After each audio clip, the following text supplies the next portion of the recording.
ఆయనలోంచి వచ్చినాడు చిన్న చిన్న భాగాలుగా. ఎక్కడి నుంచి ఎన్ని కథలు ఎక్కడ మరి గ్రీక్ కథలు చేసి చదివే ఉంటారు వీళ్ళందరూ. ఇప్పుడు దేవుళ్ళలోంచి ఇలా ఆత్మకథలు ఉంటాయి చూసారా, దేవుళ్ళలోంచి అంటే ఇలా ఒక ఆత్మ ఇలా వచ్చి అలా మట్టిలోకి దూరేస్తే ఆదామేళ లేచిపోయాడు. నువ్వు చూసావు ఆ రోజు, అడుగుతాను నువ్వు చూసావు ఆ ఏదైనా తోటలో అడుగుతాను నిన్నెవరు పుట్టించారో డౌట్ వస్తుంది. మళ్ళీ అడుగుతాను ఎన్ని కథలు గ్రీకు పుక్కిటి పురాణాలు అండి. ఆత్మలోంచి ఆత్మిడిపోయి మెయిన్ లింగం ఒక లింగం ఉండి ఆ లింగంలోంచి రేఖలు వచ్చి, ఈ సబ్జెక్ట్ ఇక్కడ దేకండి, బైబిల్ దగ్గర లేదు. ఆ గ్రీకు మిథాలజీ ఇక్కడ కుదరదు, గుర్తుపెట్టుకోండి. ఇటీవల కాలంలో మరలా తెర మీదకి వచ్చిన చచ్చిపోయిన దుర్బోధ ఏంటంటే ప్రభు అయిన యేసుక్రీస్తు వారు పరలోకంలో ఒక రోజు పుట్టాడని. నేను అడుగుతున్నాను, పరలోకంలో ఒక రోజు దేవుడిగా ఈయన పుడితే దేవుడు ఎలా అవుతాడండి?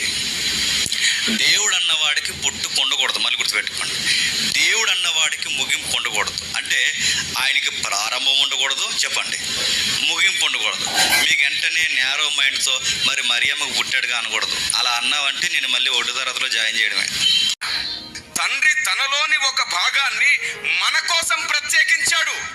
నా పిల్లలందరితో నేను కలవలేను, నా స్వరం వింటే నా పిల్లలు చచ్చిపోతారు, అంత పవిత్రుడను నేను. నన్ను చూస్తే పిల్లలు చనిపోతారు. కాబట్టి దేవదూతలకైనా మనుషులకైనా మధ్యవర్తిగా నాకు ఒకడు కావాలి, ఇంకొకడు ఉండలేడు. ఎందుకంటే నాతో మాట్లాడడం, వాళ్ళతో మాట్లాడడానికి ఒకడు కావాలంటే అది నేనే అయి ఉండాలి అని చెప్పి ఏం చేశాడంటే ఆయనలోని ఒక భాగాన్ని ఆయన ప్రత్యేకించి, నేడు నిన్ను కని ఉన్నాను, నీవు నా కుమారుడవు అని అన్నాడు. అందుకే యేసుప్రభు అంటారు, నన్ను చూస్తే మీరు తండ్రిని చూసినట్లే, నా యందు తండ్రి, తండ్రి యందు నేను అంటాడు. అసలు మీరు చూడండి, కరెక్ట్ గా ఆలోచించండి. ఒకవేళ అధికారం పొందిన వాడైతే తండ్రి యందు ఉండడం ఎలా సాధ్యం అవుతుంది? అధికారం పొందిన వాడైతే తండ్రి యందు ఉండడం కుదరదు.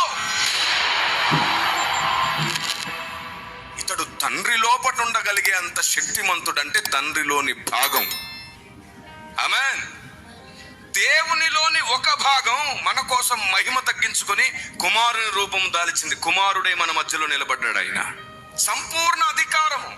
ఇదిగో నేను నిన్ను నాలో నుండి ప్రత్యేకించినప్పటికీ నీవే నేను, నేనే నువ్వు. నా పిల్లలతో స్వయంగా నేను ఉండలేను కాబట్టి నాలో ఉన్న నిన్నే నా పిల్లలతో ఉంచుతున్నాను. నీవే నేను, నేనే నువ్వు. యేసుక్రీస్తు వారు తండ్రిలో నుండి వచ్చారు అని, అదే యోహాను సువార్త ఇప్పటి వరకు మీరు చదివిన మాట. యోహాను సువార్త 5వ అధ్యాయము. ఇప్పుడు దాకా మీరు చదివిన మాటని ప్రియమైన దేవుని వారలారా, ఎన్నో వచనం? 26వ వచనం. తండ్రి ఎలాగూ తనంతట తానే జీవము గలవాడై ఉన్నాడో అలాగే కుమారుడును తనంతట తానే జీవము గలవాడై ఉండుటకు కుమారునికి అధికారం అనుగ్రహించెను. ఏమర్థమైంది మీకు? ఏమండి, తండ్రి ఎలాగూ తనంతట తానే జీవము గలవాడై ఉన్నాడో అని అన్నాడు. తండ్రి తనంతట తానే జీవము గలవాడై ఎలాగైతే ఉన్నాడో కుమారుడు కూడా సేమ్ అలాగే జీవము గలవాడై ఉండాలి అని దేవుడు జీవాన్ని అనుగ్రహించాడట. యేసుక్రీస్తు వారికి జీవాన్ని ఇచ్చాడు ఆయన. అంటే తనలోనున్న ఆత్మను తీశాడు ఆయన, తనలోని ఆత్మను.